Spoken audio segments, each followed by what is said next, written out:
Hello అండి, నమస్తే. Welcome to అత్తమ్మ రుచులు. నేను మీ లక్ష్మి. ఈ రోజుటి వీడియోలో పచ్చళ్ళు ఇంట్లో పెట్టుకోవడం అంటేనే భయపడిపోయి అంత శ్రమ ఉంటుందా, ఇంత టైం కేటాయించాలా అని అనుకొని బయట పచ్చళ్ళు కొనుక్కుంటూ ఉంటారు. అటువంటి వారి కోసం ఈ సింపుల్ టేస్టీ నిల్వ పచ్చడి చూపించబోతున్నాను. అది కూడా పండు మిరపకాయ గోంగూర పచ్చడి అండి.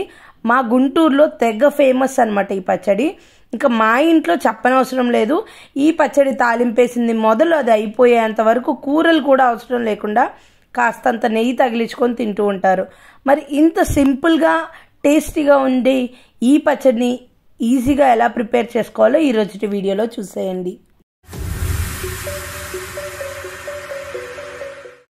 గుంటూరు గోంగూర పండు మిర్చి తయారు చేసుకోవడానికి ముందుగా ఒక ప్యాన్లో కొద్దిగా శనగ నూనె వేసుకోండి. నేను ముందుగా ఒక పెద్ద కట్ట గోంగూర తీసుకొని బాగా శుభ్రంగా కడిగి గాలికి ఆరపెట్టుకున్నానండి. అప్పుడు ఇలా కొంచెం వళ్ళినట్టుగానే ఉంది, ఎండలో ఎండపెట్టుకోలేదు. ఇందులోకి నేను కరెక్ట్గా 100 గ్రాముల చింతపండు వేసుకుంటున్నాను. ఈ గోంగూర చింతపండుని నూనెలో వేయించుకుంటున్నాను. మనం పండుమిరపకాయ పచ్చడికి మనం చింతపండు ఏమీ వేయించుకోవసరం లేదండి, కానీ గోంగూర నూనెలో వేయించుకుంటున్నాం కాబట్టి నేను చింతపండు కూడా మెత్తగా అవుతుంది, కాస్త నూనెలో మగ్గుతుంది అనేసి గోంగూరతో పాటు వేయించుకుంటున్నాను. మనకి పచ్చడి ఎక్కువ కాలం నిల్వ కూడా ఉంటుందన్నమాట. సంవత్సరం ఏంటి, సంవత్సరంన్నర 2 సంవత్సరాలైనా చెక్కు చెదరదు. ఇలా నూనెలో బాగా మగ్గిన తర్వాత కలుపుకుంటూ ఒక 5 నిమిషాల పాటు ఇలా బాగా మగ్గనివ్వాలి. గోంగూర కూడా చక్కగా వేగిపోతుంది నీరేమీ లేకుండా. ఇప్పుడు ఇందులోకి నేను ఒక 1/2 టీ స్పూన్ వరకు పసుపు వేసుకుంటున్నాను. పచ్చడి రుబ్బుకునేటప్పుడు పసుపు వేసుకుంటే మనకి ఎక్కడైనా కొద్దిగా వాసన వస్తుందేమో అనేసి నేను ఇలా వేడిగా ఉన్నప్పుడే పసుపు వేసేసుకొని కలిపేసుకొని స్టవ్ ఆఫ్ చేసుకుంటున్నాను. వీటిని బాగా చల్లారనివ్వాలండి. ఈ పచ్చడిని రోట్లో అయినా, గ్రైండర్లో అయినా, మిక్సీలో అయినా ఎలా అయినా రుబ్బుకోవచ్చు. ఇప్పుడు బాగా చల్లారిపోయిన తర్వాత ఈ గోంగూర అలానే చింతపండు చూసారా చక్కగా ఆరిపోయింది. అలానే అడుగున ఉన్న నూనె సగం విడిపోయిందనమాట. ఇప్పుడు ఇందులోకి నేను 1/2 కేజీ పండు మిరపకాయలు తీసుకున్నాను. ఇప్పుడు ఎలానో పండు మిరపకాయల సీజనే అండి. నిల్వ పచ్చళ్ళు పెట్టుకోవాలి అనుకునే వాళ్ళు ఈ టైంలో మనం నిల్వ పచ్చళ్ళు పెట్టుకుంటే మనకి సంవత్సరం పాటు చెక్కు చెదరకుండా ఉంటాయి. వీటిని ఇలా తుంచేసుకొని వేసేసుకుంటున్నాను. మనం మిక్సీలో వేసుకుంటున్నాం కాబట్టి ఈ పచ్చడిని మనకి డైరెక్ట్గా కాయ వేసేస్తే నలగడానికి కొంచెం ఎక్కువ టైం పడుతుంది. అందుకని ఇలా తుంచుకొని వేసుకున్నట్లయితే చక్కగా తొందరగా నలిగిపోతాయి. ఇప్పుడు వీటన్నిటిని ఒక మిక్సీ జార్లోకి ట్రాన్స్ఫర్ చేసుకుంటున్నాను. ఇలా మిక్సీ జార్లో వేసుకునే ప్లేస్లో మీరు రోట్లో అయినా రుబ్బుకోవచ్చండి, కానీ అందరి దగ్గర మిక్సీ అవైలబుల్ ఉంటుంది కాబట్టి ఇలా చూపిస్తున్నాను. ఇప్పుడు ఇందులోకి నేను 60 గ్రాముల రాళ్ళ ఉప్పు వేసుకుంటున్నాను. రాళ్ళ ఉప్పు అయితేనే పచ్చళ్ళకి మరింత రుచి పెరుగుతుందన్నమాట. ఇలా కచ్చా పచ్చాగా దంచుకొని చూడండి, బాగా మెత్తగా అయితే రుబ్బుకోకూడదండి. అక్కడక్కడ మనకి పండుమిరపకాయ గింజలు తొక్కలు తగులుతూ ఉంటే టేస్ట్ బాగుంటుంది. మరి గుజ్జులాగా చేసేసుకుంటే ఆ పచ్చడి టేస్ట్ డిఫరెంట్గా ఉంటుందన్నమాట. జనరల్లీ నిల్వ పచ్చళ్ళు అనగానే ఇలా రుబ్బుకుంటే బాగుంటాయి. ఇప్పుడు ఇందులోకి నేను 1 టీ స్పూను నూనె లేకుండా వేయించి చల్లారిన తర్వాత పొడి పట్టుకున్న ఆవాల పిండి, అలానే ఒక 1/2 స్పూను మెంతుల పిండి, ఇది కూడా వేయించి చల్లారిన తర్వాత పొడి చేసుకున్నాను.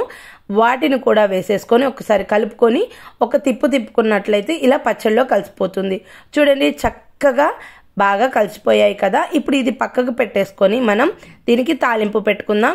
కానీ పచ్చడి మొత్తానికి తాలింపు పెట్టుకోవసరం లేదండి. మీకు ఈ వారానిక, 10 రోజులకా, 2 రోజులకా ఎంత కావాలి అనేది పక్కకు తీసుకొని ఎప్పటికప్పుడు పోపు పెట్టుకున్నట్లయితే ఆ పచ్చడి పోపు పెట్టిన రోజు నుంచి ఒక వారం 10 రోజులు సూపర్ టేస్టీగా ఉంటుందండి. తర్వాత ఏమవుతుందంటే తాలింపు దినుసులు అవన్నీ కాస్త మెత్తబడతాయి కదా. మనం తాలింపు పెట్టినప్పుడు ఎంత టేస్ట్ ఉంటుందో కొంచెం టేస్ట్ తగ్గుతుందనమాట. అందుకని ఎప్పటికప్పుడు మీరు తాలింపు పెట్టుకున్నట్లయితే చాలా టేస్టీగా ఉంటుంది ఈ పచ్చడి.